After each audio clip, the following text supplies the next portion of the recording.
All right. Hey, everybody. Welcome to our Pram Central August chapter meeting. We're so happy to have all of you on here, and I know we'll have other people joining us, but I wanted to go ahead and get started. This morning, I'm going to go ahead and make an announcement on behalf of Mara Hartman. She is our career development coordinator, but Mara, as many of you know, works for Energy Corporation. So as you can imagine, she is a little bit busy right now with all the pending storms and everything going on. So she just asked me to let everyone know if there's anyone still interested in obtaining your APR. PRSA and the Universal Accreditation Board are actually trying to make it easier on people right now. They're being a little bit more lenient about deadlines, and they're also allowing people to do the panel presentations and also your exams with virtual options. So now is actually, if you do find yourself, some people are busier than ever and some people actually might have a little more time on their hands. But either way, if one of the things you were concerned about was getting to a lab to take the test or making those panel presentations, there are virtual options there. So if you have more questions, about the panel presentation or about anything concerning getting ready for your APR, Mara would love to help you. And if y'all want to, if you're interested, you can just comment in the chat and I'll make sure to get with you and get her information to you. All right. And Jean Cook, our Vice President of Membership, is going to give us a short little update on new members. Well, thank you. Let me get it up here. We are still getting new members joining, which is great. We're coming up on our membership meeting, which will be in October. But since last time we met, 2 people have joined from Fahrenheit Creative Group, Carrie Nash and Amara Johnson. I don't see them on this call, so hopefully we'll get to welcome them at one of our next virtual meetings. Awesome. Thank you, Jean. Welcome. All right. Bonnie Jackson, who is on our board as our members at large, has a project that she is excited about. And so I wanted to give her just a moment to share a little bit more about that with y'all. Good morning, everybody. I really am excited about this project. Let me first apologize, though, because I am not with the video because I keep getting this message that my internet is unstable. And it kicked me off in my earlier class, so I'm coming on just on audio. I apologize for that. Hopefully we'll have that corrected in the future. I'm really excited about the mentorship program. Constantly, my students are asking about people who are doing what they want to do. And it dawned on me that we have a ton of experience in Pram. I mean, just exceptional people doing exceptional work. And so what I want to do this semester is start to do an interview process that we can record people talking about themselves, the jobs that they have, and the work that they do. And I want to have students conduct the interviews so that students can ask the questions that we as seasoned professionals may not think about asking. And I'd like to then use those recordings and kind of spread them out and share them with colleges and universities in the Pram Central area and others if the Pram organization is okay with that. I'd like to, the one last thing I'll say is I would like to pull students not just from Jackson State, but from every college, a person who wants to interview someone. And we'll be contacting people to see if you're interested in doing an interview and then pairing you up with the student and setting those interviews up so that you can share your wealth of knowledge with the new group of people who are coming forward.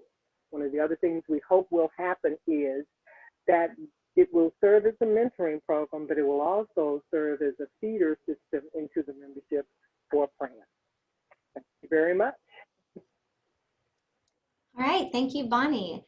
I think that program will be great. I know I'm in education. I know we have several of us, on the, well, not only on the board, but also in the chapter that are in education. And even if you're not, I know it's just helpful to be able to help these students. And like Bonnie was saying, not only will this be a way to help them as they try to figure out navigate their future careers in public relations, but also a way for us to find, they might need the best great intern that somebody in the chapter is looking for, and someone that eventually become a full-fledged PR professional and another member with us. So thank you, Bonnie. All right. Thank you. Patty Wade, who is over the SPRF conference. I've asked her to give just a few little updates and reminders for y'all about that. So Patty, if you want to share. I'm also on just audio, so I apologize for that, but I'm happy to share with you about the SPRF conference. It's coming up September 14th and 15th. It is an abbreviated schedule this year. We've shortened it just slightly due to COVID, and we've moved it to a totally virtual conference, which is going to be different for all of us, but also it provides us some opportunities to not only have members who might not could travel who can participate, but also to invite others who are colleagues of ours who may not be members of our organization. So I hope that you will share it with others, and I'll give you some information on that in just a moment. But we are very excited about our speaker lineup, and I'm hoping that all of you will consider registering. We have the price is very different this year as well, so it's more affordable. It is $99 for members and $149 for non-members. And with that $99, you will get all 10 sessions, which will be recorded. So you can use those on demand as you would like to in the future. Also for students, a student can access the conference for $25, and universities and colleges can access it for their entire class at the same rate at $25, and that still gives you the 10 sessions that are recorded that you can use later at any point. I wanted to tell you a little bit about the speakers. We're very excited to have Natalie Allen, who is an anchor with CNN International, and she studied at the University of Southern Mississippi. She's from Memphis, but she's now in Atlanta, and she's going to be talking about current events and working with the media. She's doing 2 sessions. And we have Len Apgar, who is with LSU. He was formerly, though, an editor of the Wall Street Journal. So again, he's a very experienced individual, and he's going to be talking about detecting fake news. We have Jim Painter, who is a registered dietitian and nutritionist, and he's going to be speaking about staying healthy in a career in PR. So he'll talk about stress and eating, and he also is doing a secondary session on mental clarity, which I think all of us, certainly can appreciate. So, and we have to have that in our jobs. So another important session, a lady named Natalie Gillard is going to be talking about structural inequality, and we're looking forward to what she has to tell us. Brittany Dykes from the Hattiesburg area is going to be talking about social media planning. And then Andy Likes is an Emmy award-winning television producer who's also now working for an agency, and he's going to be speaking to the group. So we have 10 sessions. Those are the speakers. Some really good lineup for us. We will be using an app called Whova to offer this to members. So you would be able to go into Whova. You can download the app, go into Whova, create your own agenda, with the breakout sessions as you want them. You can participate in chats. There'll be messages throughout the conference coming to you. So you can really kind of make it what you want, but in the end, you will still have access to all 10 sessions. So if you're at your office and you can only watch one session that day, you're not losing out. You can access the others. I would like to ask everybody to go to the website sprf.org and register. We'd love for you to go ahead and register. And then also, if you would go to the SPRF Facebook page and share that, I think we could reach more of our colleagues if we all would share the information. I think it really, as I said earlier, it gives us an opportunity to really promote PRAM State, and the other organizations in SPRF to other members. We might actually get new members as a result of this because we can offer it in this way. So thank you for giving me a minute to share. And if Mary Margaret, if you want me to answer any questions, I can do that as well. Okay. Thank you, Patty. Does anybody have any questions for her about SPRF conference? Anything? All right, and I put the link in the chat that takes you to the page directly where you can register for the conference as well. Thank you. So if y'all want to even copy and paste that, save that for later, open another tab. So, all right, thank you so much. All right, do we have any members who would like to make any announcements? Anybody? Floor is open.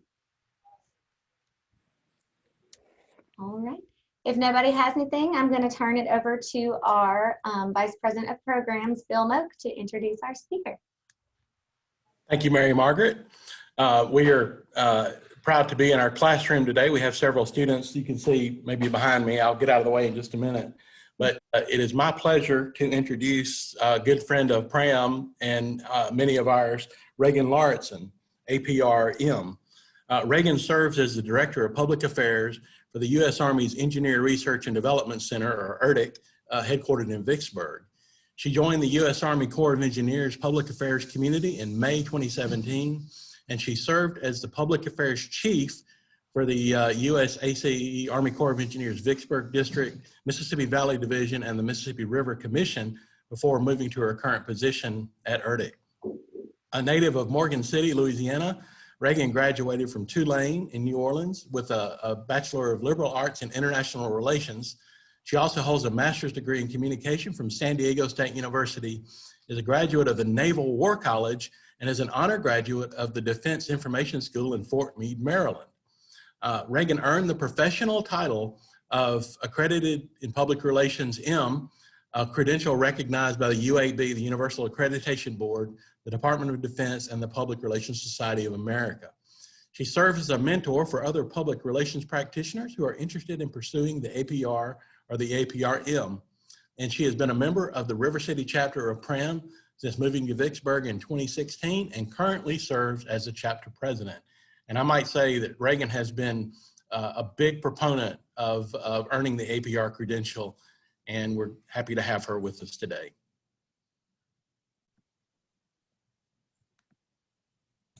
Thanks, Bill. Sorry it took me a while to find the mute button. So, thank you for inviting me today. When Bill originally asked me to speak, I debated as to how I should focus my remarks. With 14 years of experience in public affairs, it was hard to narrow down what would be valuable for this group and what wouldn't be boring in this virtual environment. So knowing that many of you may be interested in pursuing the accreditation in public relations or the APR+M, I thought I could give some examples of different communication endeavors that I've managed throughout my career and their relation to the 4-step communication planning process. I was hoping to make this a little bit more interactive, but Zoom makes that a bit more challenging. So if you have any questions or thoughts, just throw them up on chat and I'll do my best to multitask. I can't say I'm the best at that with Zoom, but I'll do my best. And then I'm going to try to go ahead and share my screen to get started. Let's see.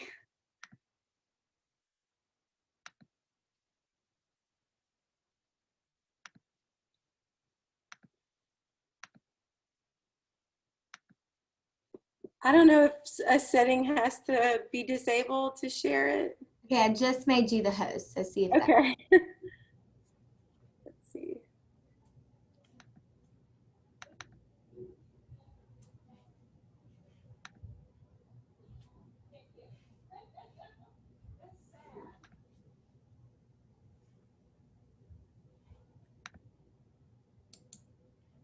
Okay.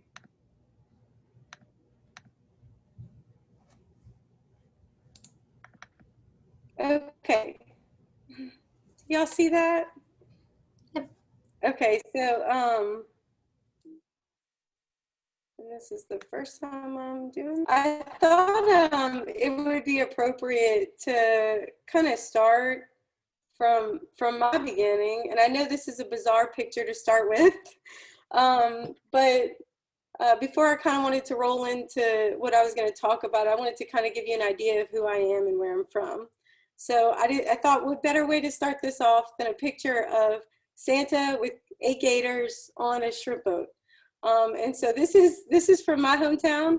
I'm from Morgan City, Louisiana, which is home to the Shrimp and Petroleum Festival.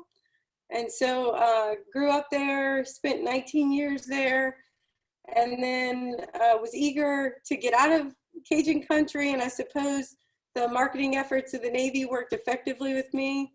I graduated high school and I joined the Navy to see the world, and got trained through Navy ROTC, Navy Reserve Officer Training Corps at Tulane University, and then got commissioned.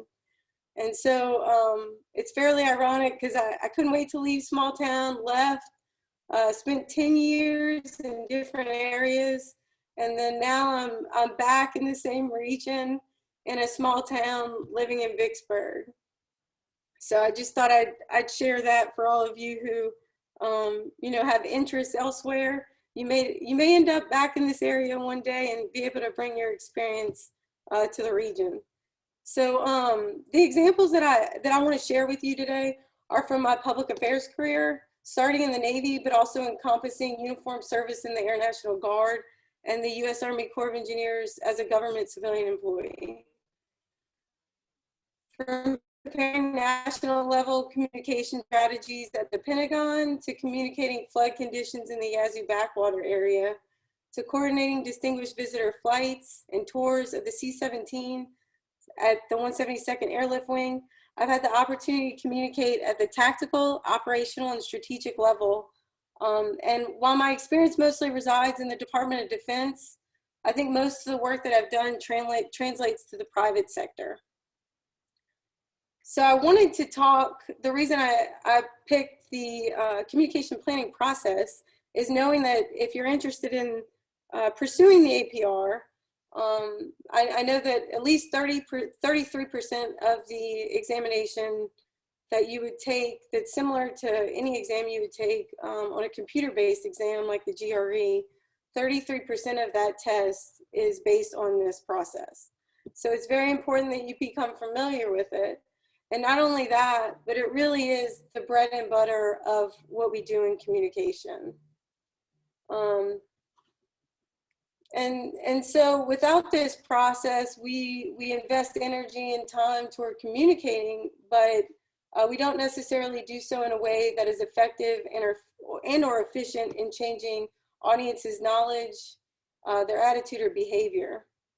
And I know that this has inadvertently happened to me in my career when supervisors and managers have had ideas and have suggested that maybe taking a different approach, whether it's slapping something on social media or making a booklet, and it's not really research-based, that we react. And it's really incumbent upon us as professionals to explain the value of the process so that knee-jerk tasking doesn't have an impact on communication goals and doesn't influence our ability to communicate effectively.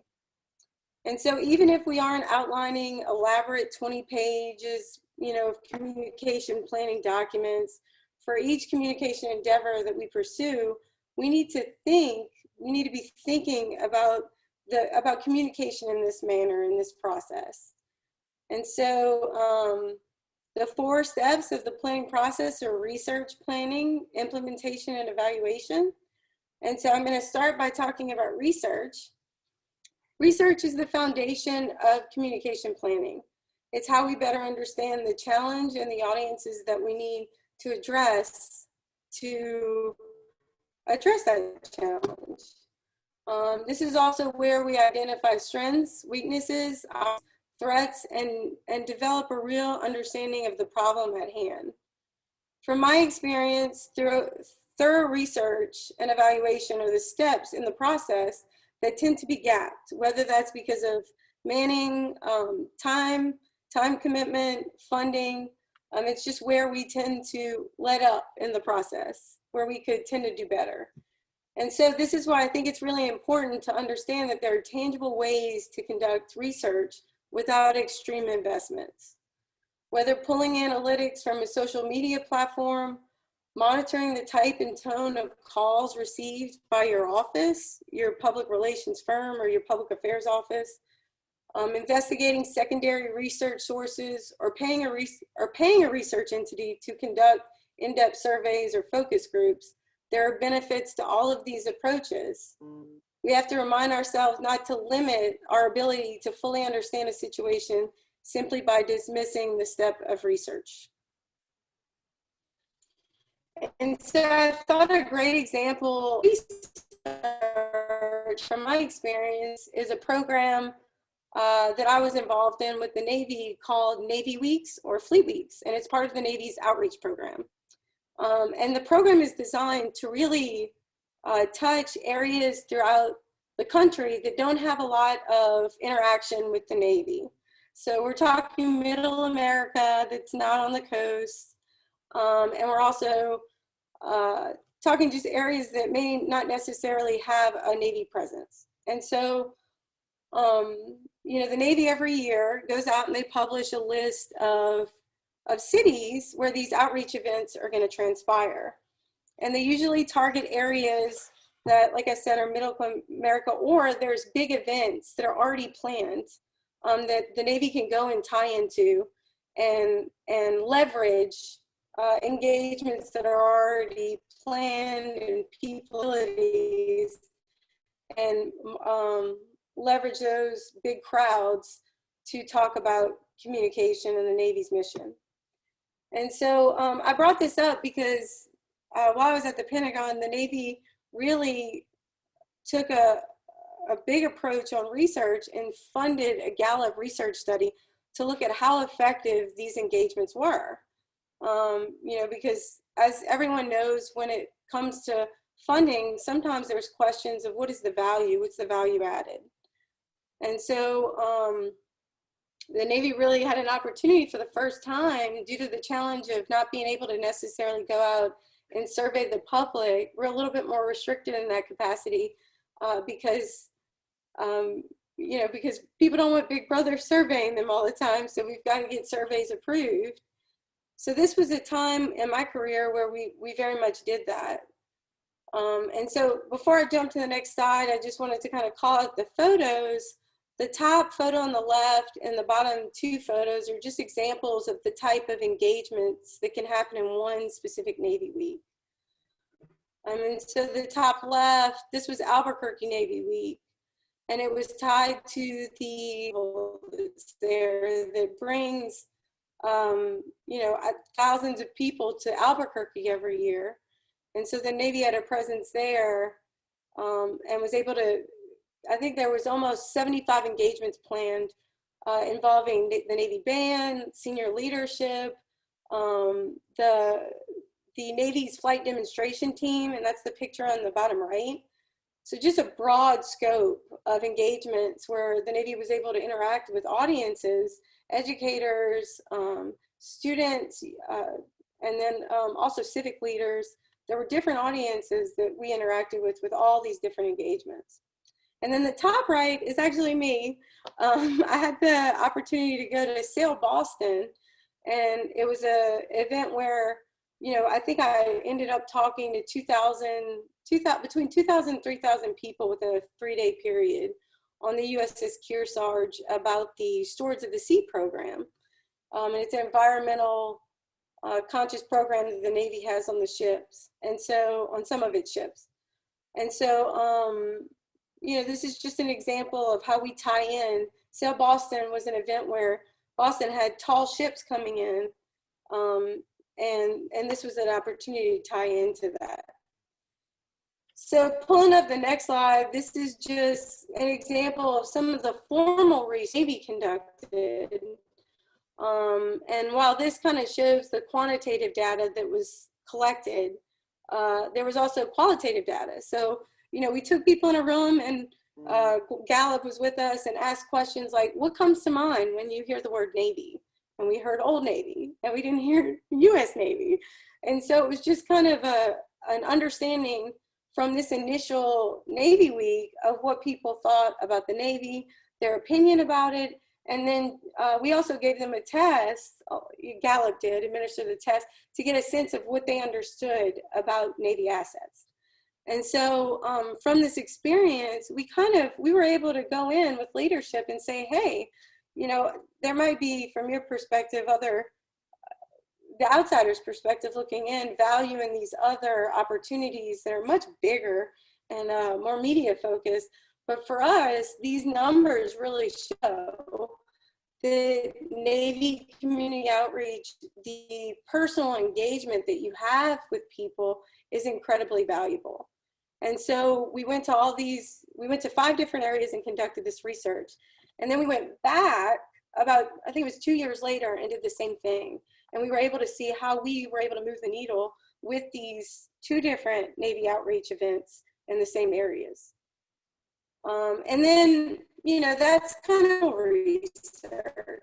That's when we go and we can pull statistically viable information and present it. But I brought up this slide and wanted to talk about my core experience about informal research.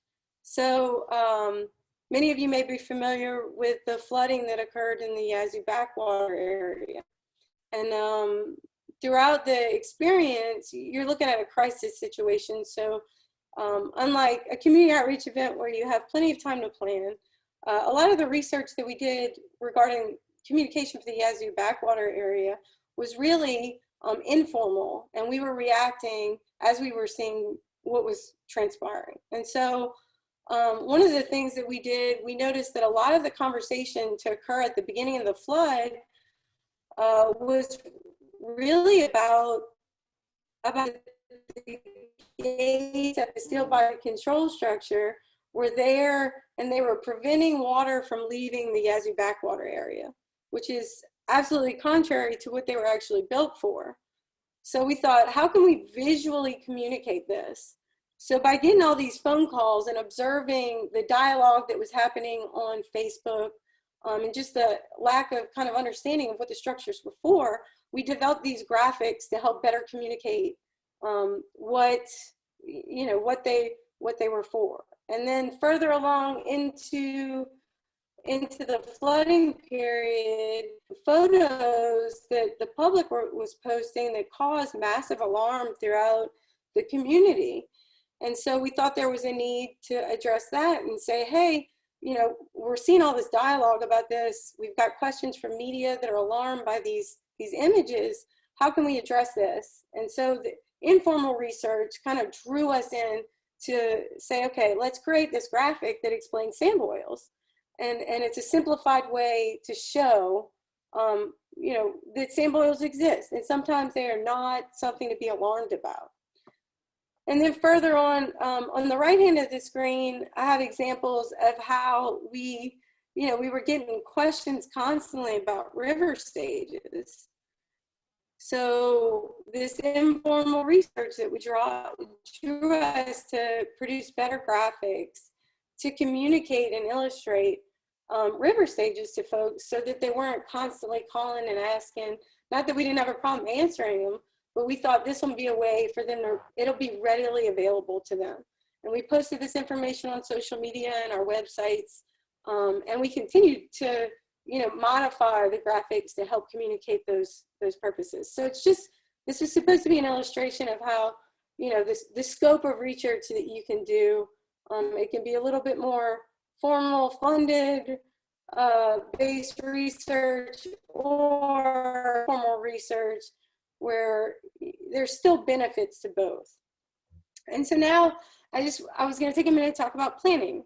And so planning is the part of the the communication planning process where we really identify the overall goal. And we identify our publics, who we're trying to get their knowledge, their attitude, and their behavior to change. And then we identify objectives, and we want to make sure that those objectives are specific, measurable, achievable, realistic, and timely. And so that's why I have SMART objectives. That's an acronym. And then we want to have, for every objective, we want to have action strategies and communication strategies. And the action strategies are methods that we take as the organization to make sure that we're able to accomplish our objective. And the communication strategies are really ways that we're messaging to the audience that we're communicating to change behavior, knowledge, or attitudes. And then tactics, it's really the tangible way that we're gonna impact, we're gonna achieve these objectives. So I thought about, okay, what's the best example for this from my career? And so the largest scope of planning, I think, that I've witnessed from a communication perspective really was with what we referred to as the 3-carrier swap. And it's basically, it encompassed thousands of sailors from 3 different aircraft carriers and their families in a massive situation where we're moving these carriers around to basically make sure that the Navy can continue to meet its mission. And with that, there was a huge communication endeavor. We had audiences of all different scopes because we were talking about all different geographical areas. So when I thought about the goal for this communication plan, it really was maintaining credibility while the transition occurred. And the audiences that we communicated to were the Japanese delegation in the United States to make sure that they understood that there was going to be a carrier swap with one of our carriers that was in Japan. It was the service members themselves, right? If you're going to one of these carriers and you get the message, you see online that the swap's occurring and you have to report there's a whole communication effort to the actual service members to make sure that they understand the scope of what this looks like and how it's going to impact them. And then the local communities in these areas. So we were talking about 3 carriers moving, one's in Japan, one's in Norfolk, Virginia, and then another one's in San Diego.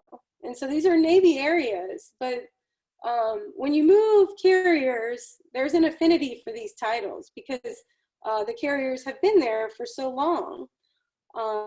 And so with the case of the Theodore Roosevelt, that was certainly the case. It had been in Virginia for 28 years before making this move. And the real reason this move transpired was because the George Washington had to go refuel, had to do a refueling and overhaul. And so there was a mission requirement that we had to get this done, and we had to make sure it was communicated effectively so that there was, no missteps, and we continue to maintain our credibility. And so the objectives, I'm not going to go into detail on every single objective, but I can tell you that this plan was a 96-page document that involved the State Department, the Department of Defense, the embassy in Japan. It was a very large scoped communication plan. And so I was involved with it while I was at Naval Air Forces in San Diego. And so I think that, at least from my standpoint, the importance of what we were doing was really felt, when I drove over the bridge every day to Coronado of what we were trying to communicate. We had 3 aircraft carriers in Coronado at one time. So traffic was extensive compared to what it was prior to that. So the Navy created all these graphics to try to help promote an understanding of what was transpiring and to make sure that people understood that even though these swaps were happening, we were continuing to maintain our presence in all 3 locations. And it took initiative with a variety of different audiences to make sure that there were no hiccups. And this was an endeavor that lasted months because one ship came over and did a swap in San Diego, and then that ship left and had to go to Norfolk and did a swap with the crews there. And all the while, the families, they're moving to these new locations where their sailors are. So the planning involved with this was very extensive. And I will say that, thinking about the archive process, one of the areas that we certainly could do better, could have done better, was the evaluation of how we did with this. But as far as the planning, the scope of what we put together for this, it was pretty elaborate. And so then that takes us to implementation. And so this is really where we look at tasks. We've got an implementation matrix. It outlines who's responsible for what tasks and the timeline and all of those things. And like I said, when I first started. I think this is where in public affairs and really in public relations, I'm sure it translates to the private sector, we tend to be really strong with this aspect of the planning process because it's very tangible. So I don't want to take too long to talk about this. I brought up a screenshot just of what 1 week of Navy weeks. This was the Albuquerque Navy Week calendar. This isn't exactly an implementation plan, but it just gives you each of these events on this calendar have their own sort of objectives, have their own matrices to make sure that their communication, that every event was handled. So it just kind of gives you a scope of what implementation could look like for a broad project like this, or perhaps the 3-carrier swap. And so I'm going to move on to evaluation. And like I said before, I think this is where we tend to struggle in public affairs and in public relations, because sometimes it's not as tangible to collect information about how an audience has changed their behavior, or how their understanding has changed, or their attitude has changed. And so what I was going to talk about is the Quicken Loans Carrier Classic. So I was involved with this when I was at the Pentagon, and basically this was an event where we had the opportunity to host an NCAA basketball game on an aircraft carrier in San Diego. Huge event. President Obama attended, the Secretary of the Navy, Ray Mabus, was there, former governor of Mississippi. It was televised on ESPN, and we just had all this attention from this game that was going to be watched by, and it coincided with Veterans Day weekend as well. So it was an opportunity to highlight Veterans Day and service, as well as really, push an understanding to a national audience of the Navy's mission. And so throughout the game, ESPN allowed us to basically work with them, and they told the story of the Navy within the breaks in the game. And we also had the opportunity to enlist sailors in the middle of the game, so the public was able to be a part of this event that is usually, sometimes it doesn't get that much visibility. So I brought this up because evaluation was something that I thought that we did a pretty good job with Carrier Classic, because this event happens, and then we did a good job of some of the coverage on social media. But we also, and I unfortunately didn't have slides from the Gallup poll, but Gallup also went out, and after we did the Carrier Classic and had this national level event, we pulled data to talk about, hey, this is the data that we got from social media. And while that doesn't necessarily show a change in the audience's understanding of the Navy, then we were able to tell Gallup, hey, when you go out and go to the Navy Week events, ask these folks about Carrier Classic. Did they watch it? What did they learn from it? And that kind of helped us to get some more information about how Carrier Classic was effective or not. And while we found that the Navy Week engagements, that personal engagement was so valuable, we still saw understanding improve with audiences with the Carrier Classic engagement. I mean, this is just some other coverage that occurred from that engagement. And so the other thing that I wanted to talk about with evaluation is much more tangible in how we can evaluate ourselves. And so I think times public relations offices, public affairs offices, we send out information, and then we either gather analytics from social media, or we're like, how do we see if our messaging was effective and it resonated?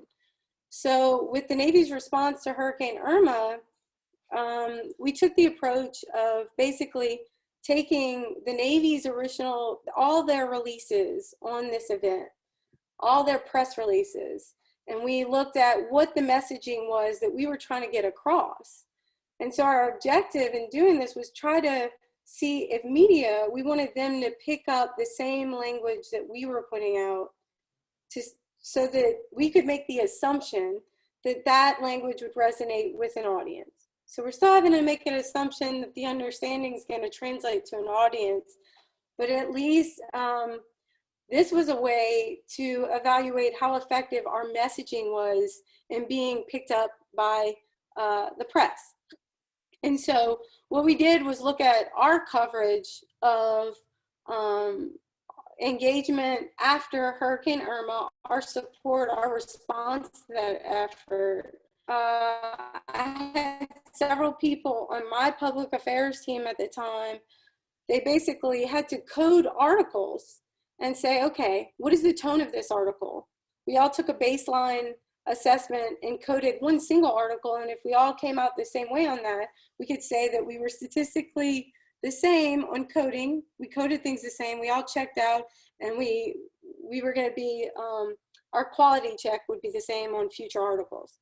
And so we looked at coverage throughout the area, and we coded all the articles. And so we had different people do this.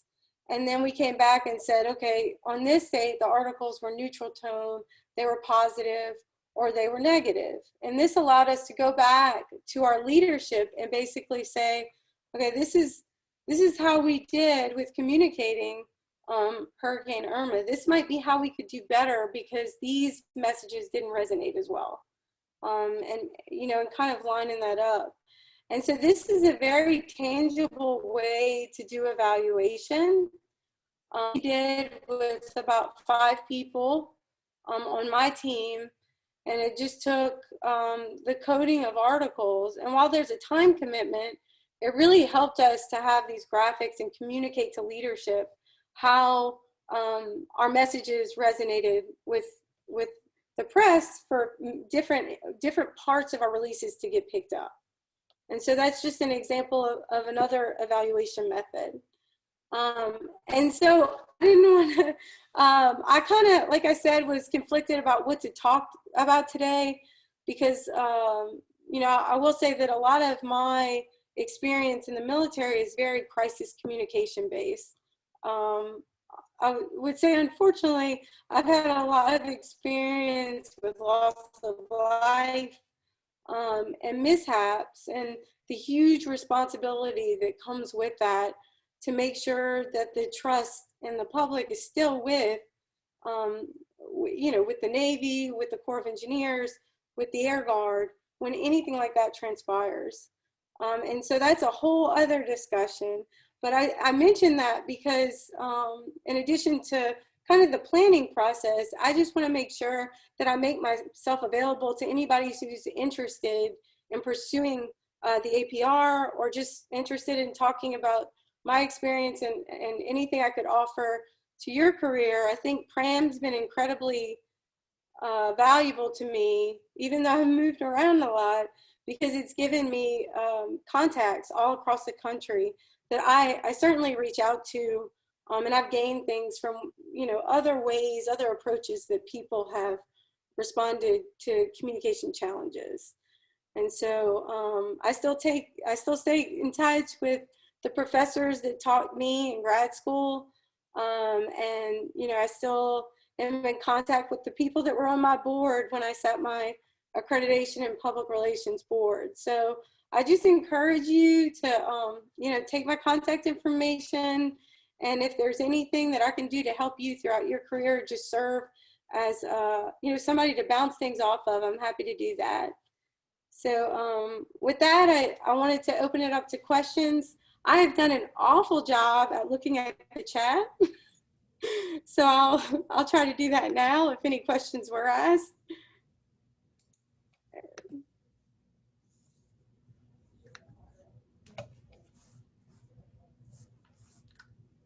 Does anybody have anything for Reagan?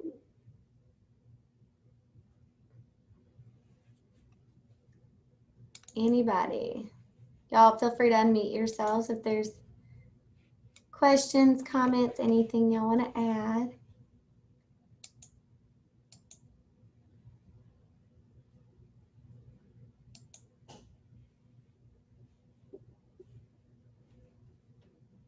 Thank you for the thoughtful comments on chat. And I guess if there's no questions, you know, again, don't hesitate to reach out to me. I've been doing this for 14 years now, and I still learn something new every day. And I think being one of those people that can kind of, you know, just kind of learn from other people's experiences, just that's what you got to do to be able to adapt to the changing environment. Thank you so much, Reagan. That was great. And I think this was probably the best time for these educators to have students on here, because you did a great job of laying out the RPI process. I know they appreciate that for their students, and, you know, showing how that actually plays out in your career. So thank you so much. All right. So just a closing. Y'all please remember, as Patty said, SPRF is September 14th and 15th virtually. Again, that registration link is in the chat here. Y'all make sure to get Reagan's information. If you would like to reach out to her, we appreciate you making yourself available in that way. Y'all really take advantage of the resources of PRAM. That's what we're here for everyone to grow both professionally and personally. So you know, really take advantage of these resources and make the most of it. Our next meeting will be September 23rd. We'll have Paula Padine, and she will be speaking on ethics. September is actually Ethics Month for Public Relations. So we'll get y'all some more information about that. All right. Does anybody have anything? Last chance. Okay. Well, if not, thank you again, Reagan. Awesome job. And thank you all for joining us today. I look forward to seeing y'all next time.